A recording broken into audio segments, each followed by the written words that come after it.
We got the start of a brand new update coming to Minecraft. Hello there, Ray here, and I got my Christmas attire on, and besides getting the new armadillos, we also got a bunch of other changes which will come out in the next full release version 1.20.5. This is snapshot 23W51B. There was an A snapshot, but that had some crashes, so they came out with a second version called B. So let's take a look at all of those and make sure you subscribe, and let's get started. The 1.21 armadillos can be found here in the savanna biome, and they roll up in a ball when they are scared, such as when the player sprinting within 8 blocks them, or if there's an undead mob within 8 blocks of them. They will also roll up in a ball as soon as the player mounts something like a horse, or a minecart, or even a boat. And if the sprinting stops or the hostile mob is gone, they'll unroll after 3 seconds. And the armadillo rolling up and unrolling is actually detected by the skulk sensors. As you can see, once it unrolls, there's a frequency that goes over to it. Because of this, you can detect when a hostile mob walks away, or something that's mounted like a player in a minecart or horse leaves the area, which could be used like in minigames, but the actual hitbox of the mob doesn't change when it rolls versus when it's standing up normally. And that's why we can't detect it using stuff like string and tripwire. They will also never roll up if they're actually trying to flee, such as this one getting hurt, or if they're in water, or if they are on a lead, or if they happen to be in the air. Now, while they're in a ball, they won't be tempted or eat or walk around. You can also breed the armadillos by using the item Spider Eyes, and this will put them in love mode, and they will produce a baby armadillo, which I have to say is one of the cutest things in the game. You can also use the Spider Eyes to feed up the baby armadillo until it turns into an adult. But it does look like it's missing the growing particles like we see in other mobs when they're growing up, which is usually the little green particles. There it goes. Now, killing one with a high level of looting will only give you XPs and no item.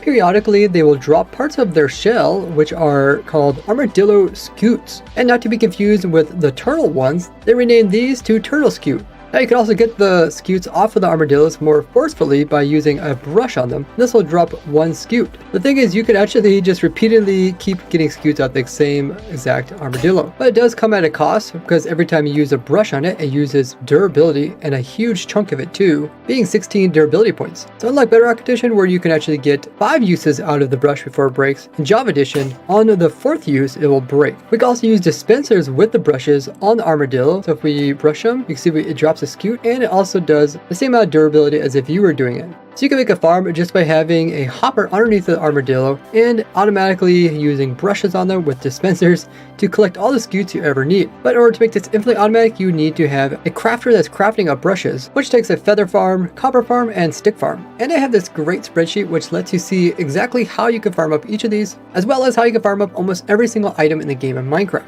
I always have that linked down in the description if you guys ever get bored in your world and want to find a fun challenge, especially with the new crafters coming out. You could definitely get prepared by building all the farms. But once you get all those scutes, what are you going to do with them? Well, there's currently only one recipe we can use them for. By making H shape like this, we can make wolf armor.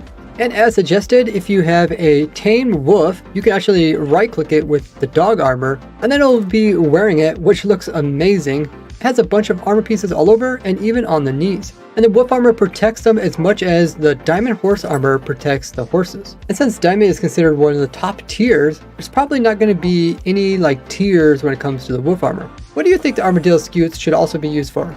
And just like horse armor, you can't put enchantments with enchanting table or put books onto it. Keep in mind, if you're in creative, you're actually able to enchant anything, including even normal objects you can enchant. So make sure to do the testing in survival, but you can also not use it with smithy tables, so you can't put trim on it, or even dye it like leather horse armor. Now, some of these I wish they would add, like it would be kind of cool to give it some type of enchantments. Of course, coloring it would be really cool, just like you could color the dog's collar. And it's interesting that the entire armadillo scutes are completely different than we see with the more metal-based armors that we have with the player as well as with the horses. Do you think the dog armor deserves enchantments as well as being dyed or even trimmed?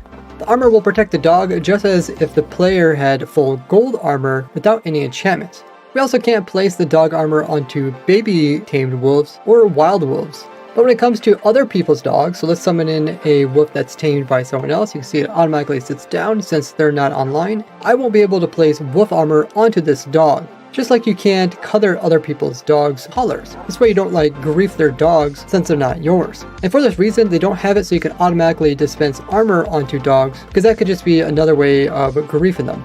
Now once there is armor on them, you can remove it by using a shears, and this will drop it as an item, and it'll do 1 durability to the shears. And for the reason they don't want you to grief the dogs, they also prevent you from using shears automatically with the dispenser to remove armor. Now your dogs normally have 20 health, so 20 hits would normally kill them. So let's see how many hits it takes to kill the ones with armor. 35 hits, just like we've seen in the Bedrock Edition. But as I mentioned there, when it comes to heavier hits in a single hit, overall it won't be able to take as much damage compared to smaller hits. When it dies, it will also drop the armor. I really hope they come out with more uses for the armadillo scoots, as wolf armor is probably more early game, maybe a little bit mid game, when people actually have wolves that are helping them like fight stuff as they're going out on adventures. But at some point, the wolves just die way too easily, and it's not really worth even taking them out, especially if you have Elytra and they're just constantly getting left behind. And as I mentioned before, the wolf armor isn't very good compared to the other 2 options we had, which were the crab claw and the penguin boats. Penguins near boats would let them travel faster, kind of like dolphins let you swim faster, and crab claws would let the player be able to reach farther, which would be really useful in survival. But if you want to code it, you can actually change how far your player can reach. This was also added in the snapshot, so there's something called Minecraft Generic Block Interaction Range. This is under the data for each player or entity. So normally it's a reach of 4.5 meters. There's also one called Entity Interaction Range, so how far you can hit entities, and that's 3 blocks. But if you change these, then you can actually break blocks from really super far away. So you could make your very own crab claw. They also added one called Generic Scale, where you can actually scale up any living entity, so you can make massively huge mobs. There's also an attribution called Generic Step Height, where you can change it so you can decide how high something will be able to walk up. So we'll be able to automatically walk up like half a block, or a full block, or even like 2 blocks at a time. And if you make it really high, you could pretty much just have like teleporting skills when it comes to buildings, as you could just end up at the very top of them instantly. Now they did remove one tag when it comes to mobs. This is a tag called Factor Calculation Data, which had to do with their effect instant tags. Now when it comes to the type of damage Llama Spit does, it will now be considered a mob projectile. So when using the damage command, it'll act similar to like a skeleton arrow. Now they changed it so that Llama Spit will no longer break armor stands, instead of go right through it. And Shulker bullets will no longer break armor stands. As you can see, they just break on them. Now Shulkers breaking armor stands was a bug that was accidentally introduced when they made it so that withers could break armor stands. So you can once again hide behind armor stands to protect yourselves from bullets. The Breeze also got some changes. Firstly, it got a new whirling sound when it's sitting idle. It also has a charge attack sound now, and it plays noises when it also does its jump. Now if you would happen to deflect its bullets, there's a special noise for that too. Besides that, they also went ahead and tweaked all the existing sounds that they produce. Now if you just to pick block a trial spawner and place it down, then you could place like any type of mob you want to inside of it. And if you would complete the trial spawner by killing everything it spawns out, it will now give loot just as if it was a trial spawner that was placed in by the game. You'll no longer get the wax off advancement just for opening up a copper wax door while holding a axe, as the door itself didn't actually have its wax removed. When searching for hashtag doors, the copper variants of doors and trapdoors weren't showing up here, so they're added in the newest snapshot. The partly oxidized bulbs that are here in the trial chambers here were actually not waxed by default, so going forward they will be. The bulbs have that iconic car blinker noise when turned on as well as off. But there was actually an unused noise that they also have. Listen to this. So now that noise will be used when turning them off. Breeze will no longer have this problem here where they're producing the particles of the copper block way down here rather than the mud block which they're actually on top of. You can no longer stop the Breeze from constantly attacking or jumping or firing wind charges just by constantly hitting it, so you won't be able to use the trick anymore.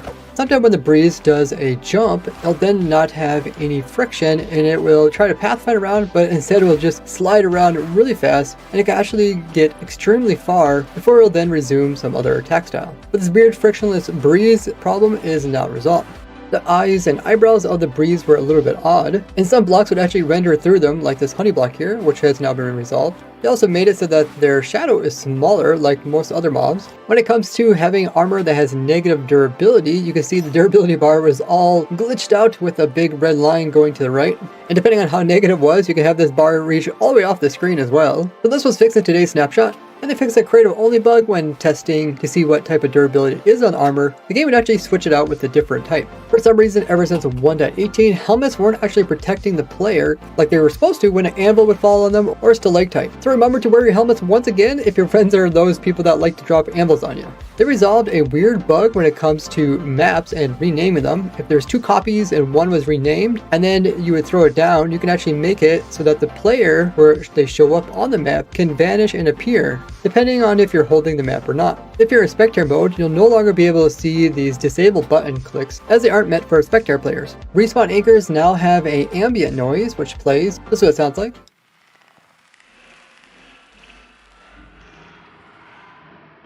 They also fixed a few bugs related to subtitles. They also resolved 3 different bugs related to how the particles appear when bone milling. They also fixed a whole bunch of different bugs related to what should render in front of what, so it should be easier to see certain text when it pops up on the screen. The F3 menu had some spaces added as well as removed. They also fixed it so that when you're in F1 mode, you can actually still open up the chat. Otherwise, if you try to open up the chat when in F1, it would just appear as if you wrote nothing at all. Macro commands also had their permissions fixed, so you can't do stuff unless you have the correct one.